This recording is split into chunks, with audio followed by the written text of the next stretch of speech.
à tous, c'est Hermès, j'espère que vous allez bien, j'espère que vous avez apprécié la vidéo d'hier. On va parler Bitcoin, aujourd'hui on va faire une courte vidéo. Hier, j'étais avec le cofondateur et directeur de la stratégie de Swissborg, Anthony Lezoimier-Géniaud. Je vous posterai la vidéo donc demain à 7 h du matin, j'espère que ça vous plaira. On a parlé de plein de choses, une vidéo relativement longue, mais je prends tellement de plaisir à tourner ce type de format et j'espère que ça vous plaira, bien évidemment. Également, hier, il y avait la libre antenne avec Joe, qui nous a parlé de Ichimoku Kinkoyo. J'ai appris des choses. D'ailleurs, pourquoi 26 périodes sur Ichimoku Kinkoyo? Pourquoi on retourne 26 périodes en arrière? Eh bien, vous pourrez l'apprendre. Je posterai la vidéo d'ici dimanche. Ça dure à peu près 1h30. On est en train de la monter. J'espère que ça vous plaira. Libre antenne qui sera donc postée directement sur YouTube. Je lui demanderai s'il est d'accord pour la poster directement sur YouTube. Et ça peut être sympa de faire des posts de libre antenne et de la poster le dimanche. Puisque le dimanche, c'est relativement calme. Et au moins, vous pourrez bien sûr la récupérer et la mettre dans une playlist. Peut être sympa. Voilà, j'ai cette idée-là, je pense en même temps que je parle. J'espère que ça pourrait être intéressant. Toujours short et extrêmement fort. Sommes-nous dans le plus grand bull trap de tous les temps? On va essayer de répondre à cette question tout de suite et on commence maintenant. Avant de commencer, je vous invite toujours à rejoindre le Discord des rois du marché. Vous trouverez le lien dans la description à l'intérieur, une documentation qui s'appelle la stratégie 4 rois. N'hésitez pas à l'utiliser, vous en imprégner, vous en inspirer pour vous aussi trouver votre propre style d'investissement, que ce soit sur le court, moyen, long terme, voire très long terme. On va parler Bitcoin immédiatement. On est potentiellement dans un petit range actuellement, ou un biseau ascendant. Je trouve ça plutôt intéressant de vous le montrer. Ici, on peut le prendre juste là. Ici, ça monte. Vous prenez les mèches. On n'oublie personne chez les rois. Donc, grosso modo, un biseau ascendant. Résolution potentielle de ce biseau ascendant, c'est généralement le breakout, l'acceptation et l'accélération. Généralement, résolution dite haussière. Ce sera potentiellement catalysé par quelque chose d'intéressant qui se passera donc aujourd'hui à 19 h. C'est la décision de la Fed sur les taux d'intérêt. Dès lors, je reviens par rapport au giveaway. Vous avez été très nombreux à me donner la clôture de dimanche soir pour pouvoir gagner soit 2 clés légères Nano X, soit une clé légère Nano X. Vous avez choisi et pour l'instant, c'est la Nano X qui l'emporte. Si vous voulez y participer, donnez-moi donc avant 19 h, avant le FOMC, la clôture de dimanche soir par rapport à Bitcoin. Il faudra le mettre dans ce commentaire-là. Bitcoin indispensable dans la 3e guerre mondiale. C'était la vidéo d'hier ou d'avant-hier. Il faudra tout simplement mettre un commentaire là-dessous pour pouvoir participer et potentiellement être tiré, enfin pas tiré au sort, parce que c'est celui qui sera le plus près de la clôture de dimanche soir qui remportera une clé Nano Ledger X, puisque actuellement c'est celle-là qui l'emporte. Voilà pour ça. Donc ce sera FOMC 19 h. On sera extrêmement patient. Logiquement, le consensus est relativement d'accord. On est sur une augmentation des taux de 0,25 points. Ça ne devrait pas beaucoup bouger, plus de 85%. Voilà, 87% du consensus sur les 0,25 points. Donc en fait, c'est clairement là où on était il y a une quinzaine de jours. Et puis finalement, c'est monté à 50, puis 0,75, puis revenir à 0, voire une diminution. Puis allez, on est revenu, on se détend. On prend du recul, la Fed fait son travail, relance la planche à billets, n'a jamais prêté autant d'argent que cette semaine, et ça on peut revenir en 2008 pour l'observer. D'ailleurs j'aimerais vous diriger dans cette direction-là vis-à-vis de la Fed et du FOMC. Ça peut être intéressant peut-être de le décortiquer et de refaire peut-être une espèce de similitude avec 2008, parce que beaucoup en fait ont l'impression qu'on se retrouve dans un cataclysme à l'aube d'un nouvel effondrement comme en 2008. Et peut-être que c'est intéressant de pouvoir l'encadrer pour être short, fortement short. Et je vous expliquerai mon point de vue par rapport à ça. Il y a une chose aussi qui est très importante. Où est l'argent? Est-ce que l'argent afflue, oui ou non, sur ce marché crypto? J'ai tendance à vous montrer ceci par rapport à la dominance des stablecoins vis-à-vis du reste du marché total. On le montre très régulièrement chez les rois du Bitcoin, juste ici, et on voit qu'on a des structures qui sont pas très jolies. Donc généralement, quand vous voyez ce type de choses sur une crypto, sur une action, ou bien évidemment sur Bitcoin ou sur le crypto total, bah ça vous donne pas envie d'acheter le dip, hein, ça vous donne pas envie d'acheter le couteau, et on vous dira n'achetez surtout pas le couteau. Dès lors, on a presque envie de dire qu'on devrait peut-être pas acheter le couteau des stablecoins. Hein, ça veut dire que l'argent circule probablement sur le marché crypto, Bitcoin, Ethereum et plein d'autres crypto-monnaies. XRP nous a fait un joli petit pump, on pourra d'ailleurs en parler dans cette vidéo. Ada Cardano aussi a pumpé de 20% hier, j'avais pris une position avant-hier, c'est complètement du hasard, je ne le savais pas, j'ai même pas regardé s'il y avait une news qui était sortie par rapport à Ada Cardano, mais comme plus personne n'en parle, et puis elle est quand même relativement délaissée puisque tous les yeux sont tournés vers Ethereum actuellement, et c'est peut-être à raison, bien évidemment. Et ben moi j'essaie de me positionner quand ça latéralise, quand ça ne fait strictement plus rien. Je pense aussi naturellement à Chainlink par exemple, qui aura bien évidemment un rôle à jouer dans tout cet écosystème blockchain sur probablement les 10 prochaines années. Ce qu'il faut regarder, c'est pas forcément la dominance par rapport au crypto total, c'est peut-être aussi l'impression monétaire des stablecoins. Et ça, c'est quelque chose de très pertinent. Pourquoi? Parce qu'on nous apprend finalement que l'argent ne rentre pas.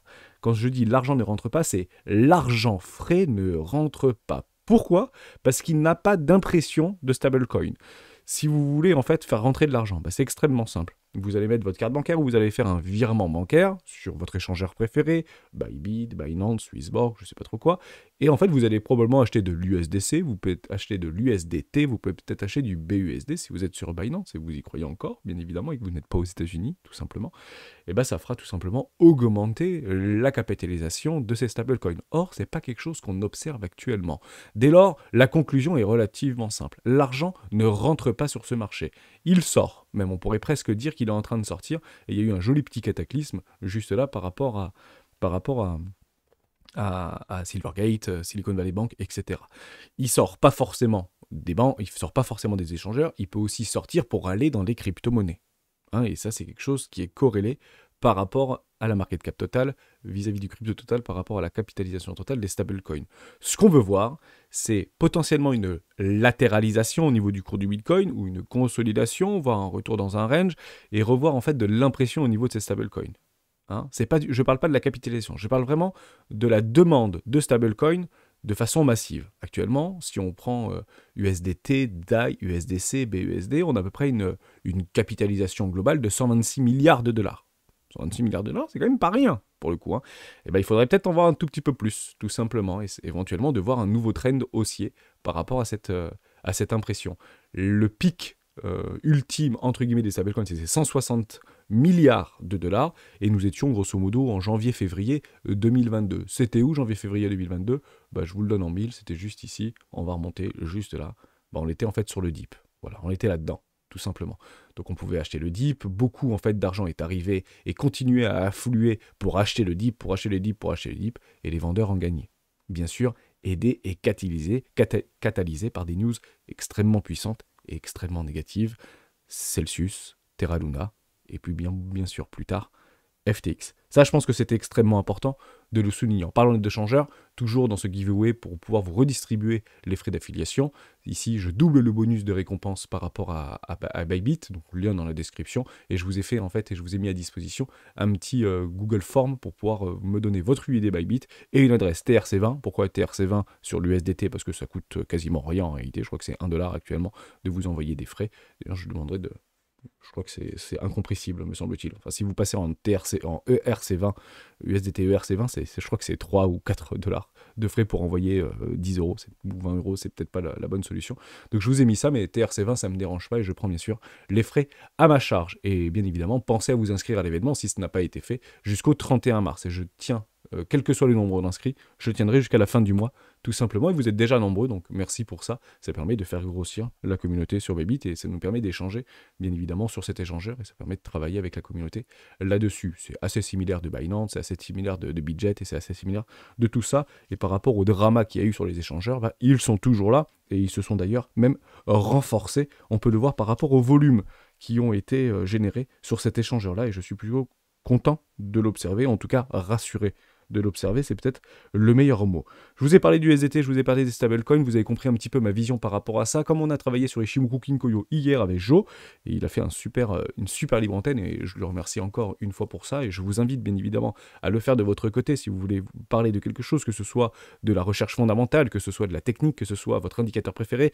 J'aimerais d'ailleurs qu'il y ait une libre antenne sur Wyckoff, par exemple. Je sais qu'il y a beaucoup de membres du Discord qui maîtrisent parfaitement Wyckoff, et vous avez la libre antenne, passez 1 heure avec l'ensemble des membres, on était je crois une quarantaine hier à 21 h et vous aurez bien sûr le replay. Je passe en trimestriel sur Ishimoku Kinkoyo. Vous pouvez dès lors comprendre que sur Ishimoku Kinkoyo en trimestriel, ça reste baissier. Pourquoi? Parce qu'on est sous la Kinjun, sous la Tenkan. Mais vous avez ici un espèce de cluster, un espèce de de résistance dynamique complètement logique en trimestriel. Et si on reprend par rapport à une fractale précédente, eh ben on le voit très bien qu'en avril 2019, eh ben on avait vraiment buté en réalité sur cette Tenkan Kinjun qui était relativement rapprochée. Si on revient dans le passé, et lointain dans le passé, on avait à peu près la même situation juste ici. On avait en fait bloqué, vous voyez qu'on avait transpercé, boum, une bougie, une nouvelle bougie, c'était en avril 2016. Vous comprenez bien, hein, octobre, novembre, le fameux rallye, les bottoms se posent en hiver, les rallyes se font en printemps.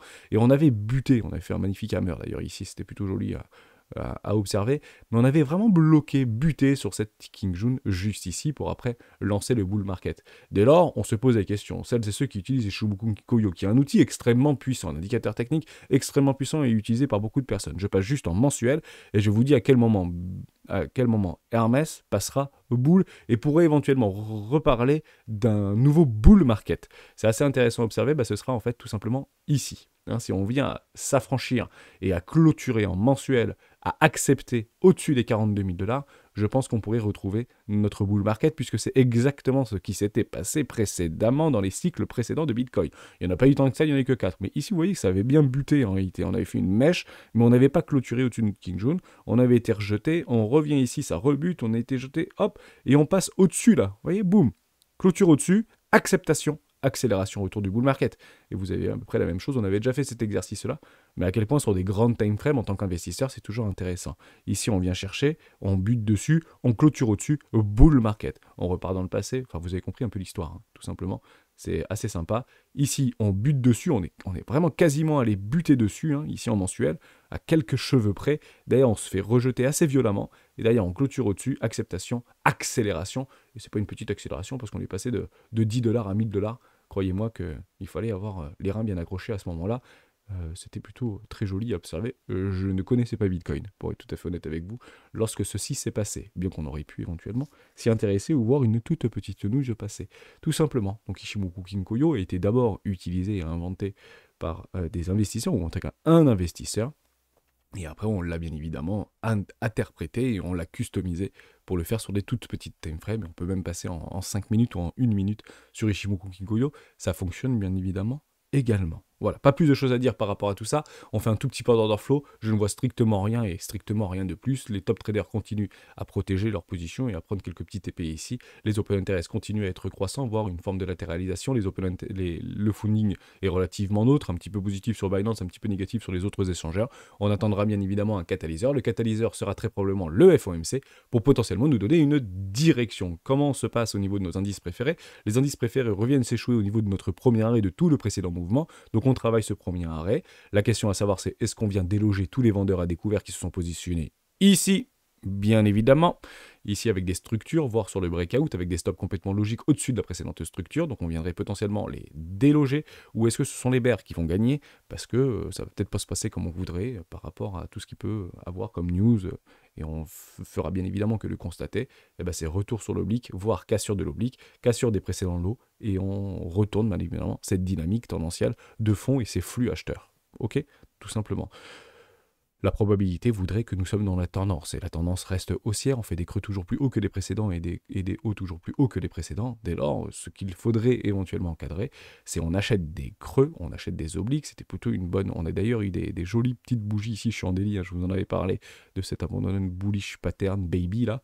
Bon, super, hein, on l'a déjà validé sur le premier arrêt, c'est génial. J'ai un objectif de cours à 4114 $ par rapport à potentiellement un catalyseur du FOMC, j'espère qu'il sera dans notre sens. Et puis derrière... en avant, hein, tout simplement, pour aller chercher nos objectifs sur les 4500 points à peu près au niveau du S&P 500. Côté 440, toujours dans son petit truc, il est parti chercher un petit peu de liquidité, mais on voit très bien la même situation. On a des creux toujours plus hauts que les précédents et des hauts toujours plus hauts que les précédents. Dès lors, investisseurs, traders ou swing traders, on achète les creux, et les creux sont ici, hein, tout simplement. Donc on a fait sortir pas mal de petits vendeurs à découvert juste là. L'objectif, qu'est-ce que c'est? Je ne vous le cache pas, c'est de faire un nouveau sommet, tout simplement, hein, jusqu'à ce qu'on remette en cause cette dynamique de fond et une acceptation, évidemment, sur des time frames au minimum personnellement, en weekly. On va juste parler de très très rapidement au niveau du XRP. Je ne sais plus où est-ce que j'avais ma petite news au niveau du XRP. Je ne sais pas où est-ce qu'elle est. Mince. XRP, pourquoi ça a pumpé ce truc? Je l'ai pas XRP? Non, je sais pas où je l'ai mise. Bon, peu importe. C'est tout simplement par rapport au procès. Hein. Il y a eu des nouveaux dossiers qui ont été apportés au niveau du juge, qui a plutôt très bien pris un espèce de mémoire, un espèce de recueil qui a été proposé par les avocats de XRP et qui a été plutôt bien perçu par le marché et qui en fait continue à rapprocher la victoire de Ripple par rapport à la SEC. Hein. Et je rappelle que les jours de Gary Gensler, si les démocrates ne reprennent pas le pouvoir en 2024, et bah ces jours sont bien évidemment comptés, puisque je pense qu'avec tous ces procès qu'il intente au marché crypto, sa place sera jouée, hein, bien évidemment. Un républicain ne gardera très probablement pas Gary dans ses équipes, bien évidemment. Je vais juste revenir sur XRP parce que je crois que je l'avais là, voilà, juste ici. On a un joli petit pump, hein, c'est clairement la news, et on vient chercher tous les vendeurs à découvert qui s'étaient posés sous les précédents lots. Alors je le dis, je le redis, ça peut être tentant d'acheter du Ripple. Vous avez raison, vous êtes dans une première classe par rapport à tout le précédent mouvement, on va pas refaire le monde, la stratégie des 4 rois s'applique parfaitement par rapport à XRP. Mais j'ai tendance à dire que XRP adore faire monter un minimum de personnes. Voilà, je vous le dis juste, c'est exactement ce qu'on avait en fait observé juste là. Et ce truc-là, on ne sait même pas pourquoi il est arrivé. Hein. Je vous le dis, il n'y avait même pas de news réelle, je ne sais plus ce que c'était. Je ne sais même pas si on peut-être encore une news de la SEC, ou j'en sais rien, mais ça avait surpris vraiment tout le monde. Il faut comprendre que les principales baleines, les whales en fait de Ripple ont quasiment tous les tokens. Ils ont beaucoup de tokens. Ils font ce qu'ils veulent avec leur prix, ils font ce qu'ils veulent avec leur cours. Alors on va parler d'éventuellement manipulation de cours, etc. Oui, mais bon, c'est pas encore régulé comme des commodities ou c'est pas encore régulé comme des securities. Donc vous faites à peu près ce que vous voulez. Et en tout cas, vous avez beaucoup de possibilités, beaucoup de mécanismes à votre disposition pour pouvoir faire dump un cours quand vous êtes multimilliardaire de Ripple, si vous voulez. Alors on a parlé qu'il y avait 30 milliards de Ripple qui avaient été vendus, ce qui représente 11 millions de dollars qui est parti à la cave, etc. Bon, ok, il n'y a pas de problème avec ça, mais partez du principe que si vous voyez le cours commencer à s'échapper de façon extrêmement forte, un peu dans ce truc-là, partez du principe que vous aurez peut-être la possibilité de racheter un plus bas si ce truc est validé. Et partez du principe, c'est toujours la même chose. Si on commence plus on s'approchera, si vous voulez, de la résolution au niveau du procès, plus le cours devrait en fait s'apprécier. Pour tout simplement dire, lorsque la news arrivera, donc c'est buy the rumor, potentiellement c'est the news, et si la news est bonne, ce sera clairement une bonne partie pour les whales de pouvoir distribuer. Je ne sais pas du tout le prix, hein. J'en ai pas la moindre idée, mais partez du principe que si la news est bonne, je pourrais presque encadrer quelque chose comme ça. Si cela arrive sur la news, ça veut dire que je ne m'expose pas ou je ne me surexpose pas sur Ripple. Si je vois le cours s'extraire, je suis très content pour Ripple, mais si la news est bonne, je pense que je rachèterai un tout petit peu plus bas. Pour être tout à fait honnête avec vous, ça se passe tout le temps comme ça sur Ripple. Ça s'est passé en fait régulièrement sur Ripple, pour être tout à fait franc avec vous. Voilà, donc je sais que ça va revenir et ça va finir par vraiment revenir parce que c'est imminent au niveau du juge et au niveau du résultat de ce procès-là. Mais ce ne sera pas le moment de FOMO. Hein. Ce sera surtout probablement un petit piège et un piège plutôt sympa, tout simplement. Et je vous le donne en mille par rapport à ce qui pourrait se passer. Ripple gagne le procès. Boum, boum, boum. La SEC fait appel. Voilà. C'est à peu près, dans l'idée, quelque chose que je pourrais encadrer. Et je me positionnerai là s'ils gagnent leur procès. Voilà, comme ça, vous avez complètement ma philosophie. Je me positionne pas là, bien que c'est complètement jouable. Hein, de se positionner là, je vous explique pourquoi, parce que j'ai encore des XRP. Hein, tout simplement. Donc je me surexpose pas sur mon prix d'entrée. Ça ne sert strictement à rien.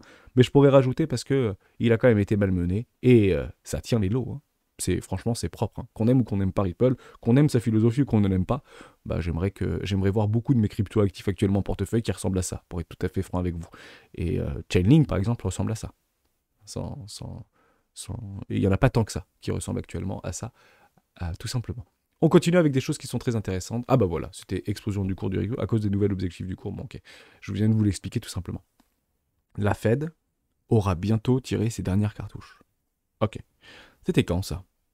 C'était en 2008, tout simplement. Hein, publié le 21 mars 2008, la Fed a quasiment sorti toutes ses cartouches. Alors c'était pas forcément toutes ses cartouches parce qu'on l'observe de façon assez naturelle. On vient de réimprimer 300 milliards de dollars et juste ici, au niveau des liquidités qui ont été prêtées aux banques, donc des prêts qui ont été émis par la Fed, prêtés aux banques pour apporter de la liquidité dans le système, vient de dépasser en l'espace d'une semaine tout ce qui avait été injecté en 2008, pendant la période de 2008. C'est assez impressionnant. Hein. Restons bien accrochés sur notre chaise. En une semaine, ils ont imprimé plus, ou ils ont prêté plus, si vous voulez, ils ont imprimé, hein, plus que ce qui n'avait été fait en 2008. Or, il y a quelque chose qui change. Et ça, il faut juste bien le comprendre et remettre les gens dans le contexte. Je vais être extrêmement simpliste dans mes dires. Je veux juste que tout le monde comprenne extrêmement bien ce que j'essaie de vous témoigner par rapport à ce qui s'était passé en 2008 et comment les banques étaient explosées en 2008. Vous voyez ici, c'est pas le marché des actions, c'est pas le marché obligataire qui s'effondre. Il y a bien marqué marché immobilier. Pourquoi ? Parce qu'à ce moment-là, les banques d'investissement, les banques de détail, avaient hedgé, c'était couvert, si vous voulez, de façon extrêmement massive, sur des titres immobiliers. Ce qu'on a appelé les fameuses subprimes. En fait, on crée des produits, on titrisait des produits à base de dettes dites immobilières, tout simplement, pour pouvoir se protéger et pour pouvoir en fait proposer des produits qui étaient considérés comme triple A par exemple, ou quadruple A, zéro risque. Pourquoi ? Parce que l'immobilier, c'est zéro risque. Et pour pouvoir, si vous voulez, continuer à spéculer, continuer à pouvoir grossir leur risque, si vous voulez. Hein. Donc vous vous couvrez avec de l'immobilier, avec des titres immobiliers, mais derrière, plus vous apportez de la liquidité pour le marché immobilier, plus vous pouvez prendre de risques à côté pour des marchés plus risqués, comme des actions tech, comme je ne sais pas trop quoi. Vous pouvez imaginer tout ce que vous voulez, des commodities, des matières premières, etc. Dès lors, les banques, pour pouvoir augmenter leurs risques, pour pouvoir augmenter leur champ d'action, avaient mis à disposition de personnes qui n'étaient pas forcément solvables, des crédits immobiliers, tout simplement. Donc on augmente la capacité pour pouvoir nous permettre d'augmenter le risque. Et ça a pété, bien évidemment, à un moment donné ça pète, mais ça aurait pu prendre plus de temps. Mais Barry, comment il s'appelle ? Michael Burry avait vu le truc arriver, et ça a duré longtemps, plus de 2 ans avant que ça pète pour le coup. Donc il avait déjà vu le truc arriver mi-2006. Avant que ça éclate en 2008. Mais ça aurait pu éclater en 2011, c'est ça que je suis en train de vous dire. Dès lors, on n'a jamais le timing. Ok, ça c'est super important. Qu'est-ce qui se passe aujourd'hui en 2023 ? En fait, ce truc-là, ce marché immobilier a été remplacé par le marché obligataire, tout simplement. Donc les banques centrales ou les bons du Trésor, à travers les bons du Trésor américains, ont mis à disposition plus de 70%, enfin pour eux, dans les réserves au niveau de nos risques, des risques off, si vous voulez, à peu près 70% sont détenus par soit des obligations d'entreprise, soit des obligations d'État, des bons du Trésor.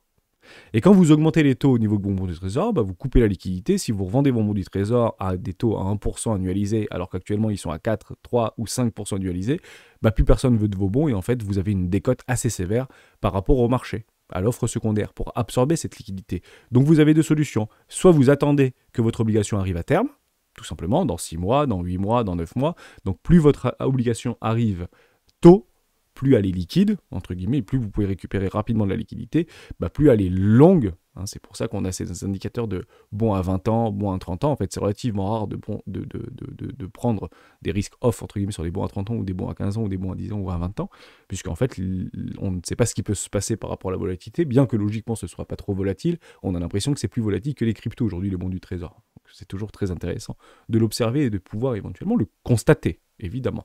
Et vous avez tout simplement pas d'autre choix que d'attendre ces échéances-là.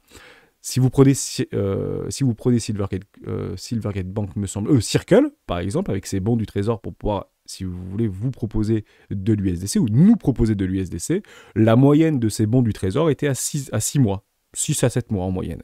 Dès lors, pour repeg, si vous voulez, au niveau de l'USDC, il fallait soit attendre l'échéance, 6 mois pour pouvoir retrouver de la liquidité, soit avoir un fort discount par rapport aux bons qu'ils avaient en fait alloués, puisque les bons du Trésor avaient augmenté. Enfin, les taux sur les bons du Trésor sur le marché secondaire avaient augmenté. Donc, elle est moins sympa, en fait, votre obligation que vous avez achetée il y a 7 mois. Si elle a déjà pris 2%, alors vous l'avez. C'est que du bon sens.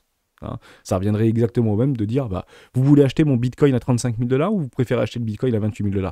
Vous allez dire, je vais acheter mon Bitcoin à 28 000 $. Donc, que fait la Fed ? Elle dit, moi, je te rachète ton Bitcoin à 28 000 $. À 35 000 $. Je suis d'accord pour te le racheter. Avec une petite décote, toujours pareil, avec un discount, mais je te le rachète. Et d'ailleurs, actuellement, et c'est ce qu'on a entendu dire, et je ne l'ai pas réussi à retrouver, parce qu'il y a beaucoup d'informations qui passent, et on a tendance à dire beaucoup de bêtises, en fait, sur les vidéos quand on parle d'actualité, mais il me semble que la Fed a décidé de racheter au titre émis l'intégralité des bons, si nécessaire, pour apporter de la liquidité dans le marché. En somme, vous aviez un bon qui vaut 100, aujourd'hui il ne vaut plus 100, il vaut 70, la Fed garantit de le racheter 100. Voilà, et je crois que c'est le mécanisme qui a été utilisé, mais j'ai pas eu la confirmation de cette news-là. C'était juste pour vous remettre dans le contexte. En fait, aujourd'hui, la bulle immobilière s'est transformée en bulle obligataire. Vous avez eu un avant-goût de ce potentiel éclatement de la bulle obligataire en Angleterre. C'est un peu plus restreint, si vous voulez, mais c'est un petit peu, si on maîtrise mal le truc, comment ça peut éventuellement faire paniquer les marchés, tout simplement. Voilà, j'ai pas plus de choses à dire dans cette vidéo. Je finirai juste par rapport à ce que toujours dans ma direction, toujours pour alimenter mon narratif par rapport à la politisation de la décision vis-à-vis de Bitcoin, vis-à-vis des cryptos, etc. Et vous avez beaucoup de choses comme ça. Je pense que je ne vais pas me tromper en vous disant ça. Le sénateur texan Ted Cruz, toujours aussi optimiste sur Bitcoin et son minage, et en fait il a même déposé un amendement ou une loi, ou fait voter une loi pour, je sais plus trop quoi d'ailleurs, vis-à-vis de, je sais plus ce que c'est, pour contrer quelque chose, soit des impôts, soit la possibilité de... Enfin, je sais plus trop ce que c'était. Bon, bref, il y a des lois qui sont dans tous les sens en train d'être posées, mais en fait, vous allez voir que 99% de ces lois-là vont être déposées par des sénateurs plutôt crypto-friendly, et généralement, ce sera contre les démocrates. Il faut comprendre aussi que les plus grosses fermes de minage aux États-Unis se trouvent au Texas. Le Texas est républicain. Et tant que c'est républicain, ça peut fonctionner. Hein, et c'est d'ailleurs très républicain. Hein, c'est très très rouge. Hein. D'accord, vis-à-vis des démocrates. Ouais, mais il faut pas penser que ça a toujours été républicain, parce qu'on a tendance à penser que ça a toujours été républicain, le Texas. Ça n'a pas tout le temps été républicain, et j'allais vous dire même quelque chose de très important, ça a été plus de fois démocrate que républicain. Vous avez toute l'historique ici, et vous avez plus de démocrates que de républicains. Donc il peut se poser la question, est-ce qu'il y aura je sais pas moi, un nouveau grand messie et américain à la veille des élections américaines? Je ne sais pas, donc là il devrait commencer à s'entendre maintenant, à un an de novembre 2024, donc on est à un an et demi à peu près, un peu moins d'un an et demi des élections américaines. Donc est-ce qu'il y a déjà des personnes qui sortent du lot ou pas? Je crois que Donald Trump voudrait se représenter. Est-ce qu'il va être réélu? Je ne sais pas, pour être tout à fait honnête avec vous. Mais grosso modo, si les démocrates gagnent les élections 2024 et que le Texas passe démocrate, c'est pas ce qu'on parie, bien évidemment, mais ça pourrait faire mal au marché crypto. D'accord? Donc, et ce serait potentiellement dommage et dommageable, puisqu'on arriverait très proche de l'halving. Et c'est ça, en fait, le narratif que je suis potentiellement en train de jouer. Je pense que ce narratif, parce qu'aujourd'hui personne n'en parle, mais c'est normal, c'est beaucoup trop éloigné, mais si vous le regardez par rapport à ça, reprenez par rapport à ce qu'on avait vu vis-à-vis de l'halving, et reprenez par rapport à l'élection américaine. Hein, l'élection américaine est juste ici. Hein, c'est super important. Hein. Ici halving, et ici élection américaine. Donc on verra. Qu'est-ce que le cours peut éventuellement nous faire? Est-ce que ce sera tout de moon après l'halving? Ça dépend. Peut-être que les démocrates ne seront pas vraiment d'accord par rapport à Bitcoin. Ils nous malmèneront très franchement. Dès lors, investir dans le Bitcoin sous les 28 000 $ reste pertinent. Bien évidemment, on peut avoir des jolis rebonds, des jolies hausses. De là, repartir sur le bull market. Vous avez ma réponse si on utilise Ishimoku Kinkoyo, à quel moment tous mes voyants passent au vert. Sur du mensuel, acceptation, Dixit accélération. On n'y est pas. On y est même très loin. Merci à toutes et à tous d'avoir suivi cette vidéo jusqu'au bout. J'espère que la vidéo avec Anthony qui a été faite hier vous plaira. Je la posterai donc demain à 7 h du matin. Et on se retrouvera donc, nous, vendredi, pour le live des rois du Bitcoin à 12h30.